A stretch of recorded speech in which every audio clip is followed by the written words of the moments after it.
எத்தனை டீம் வந்தாலும் தமிழ்நாட்டில் மீண்டும் வெற்றி பெறப் போவது திமுக டீம் தான் என கட்சியின் இளைஞரணி தலைவர் உதயநிதி தெரிவித்தார். வேலூர் மாவட்டம் காட்பாடியில் திமுக சார்பில் போட்டியிடும் அக்கட்சியின் பொதுச் செயலாளர் துரைமுருகனை ஆதரித்து அக்கட்சியின் இளைஞரணி தலைவர் உதயநிதி பிரச்சாரம் மேற்கொண்டார்.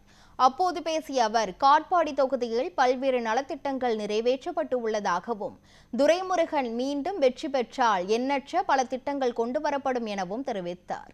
தொடர்ந்து பேசிய உதயநிதி, யார் யாரது கால்களை எல்லாம் பிடித்தாரோ அவர்களது கால்களை எல்லாம் வாரிவிட்ட அனுபவம் எடப்பாடி பழனிசாமிக்கு தான் உண்டு என கடுமையாக விமர்சித்தார்.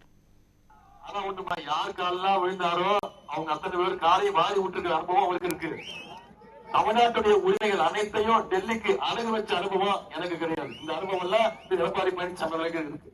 எனவே இந்த பல தோல்விகளை பார்த்துருக்காரு. இந்த தமிழ்நாட்டு மக்கள் பல தோல்விகளை கொடுத்துட்டீங்க அவருக்கு. நம்முடைய தலைவர் திரும்ப திரும்ப சொல்றாரு, இந்த தேர்தல் சட்டமன்ற தேர்தல் தமிழ்நாடு அணி வெர்சஸ் டெல்லி அணி தேர்தல். ஏன் டெல்லி அணின்னு சொல்றோம்? மோடியோ அமித்ஷாவோ அந்த கூட்டணியில் இருக்கிறாங்க. மீண்டும் பிஜேபியை தமிழ்நாட்டுக்குள்ள அனுமதிக்க கூடாது. அதிமுக ஒரு வாக்கும் பிஜேபிக்கு உள்ள வாக்கு என்பதை நீங்க மக்கள் எடுத்து சொல்லுங்க. இன்னைக்கு பிஜேபி ஏ team, B team, C team பல டீம் இறக்கி இருக்கிறாங்க. ஆனா எத்தனை டீம் வந்தாலும் தமிழ்நாட்டில் ஜெயிக்க போவது நம்முடைய திமுக டீம் தான். நம்ம தான் மீண்டும் சாம்பியனாக போறோம்.